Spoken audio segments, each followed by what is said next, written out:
सामान यांचा।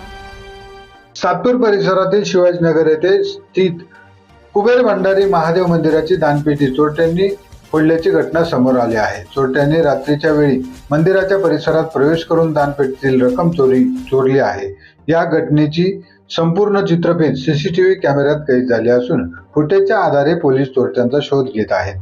श्री कुबेर भंडारी महादेव मंदिर मित्रमंडळ राजे कमिटीचे अध्यक्ष नंदू घुमरे, उपाध्यक्ष सुनीता निरगुळे, नितीन दाभाडे, आशा शिंदे, विशिष्ट भोजे, गंगाधर आहेर, समाधान लबडे, विमल बालक, मंगला घुमरे, कमल तुपे, अशोक गटकळ, रनिवास सिंग, निवृत्ती गायकर, छाया वाटेकर आणि मीना गाडेकर यांनी ही घटना लक्षात आल्यानंतर तात्काळ गंगापूर पोलीस ठाण्यात चोरट्यांविरोधात गुन्हा दाखल केला आहे।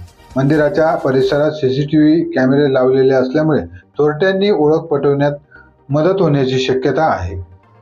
पोलिसांनी गुन्ह्याचा तपास सुरू केला असून लवकरच चोरट्यांना अटक होण्याची अपेक्षा व्यक्त केली जात आहे। महाराष्ट्र क्रांती न्यूजसाठी मुख्य संपादक प्रकाश बागुल, सातपूर, नाशिक। अशाच नवनवीन बातम्या पाहण्यासाठी आमच्या महाराष्ट्र क्रांती न्यूज या YouTube चॅनलला लाईक करा, सबस्क्राईब करा आणि बेल आयकॉनला प्रेस करा।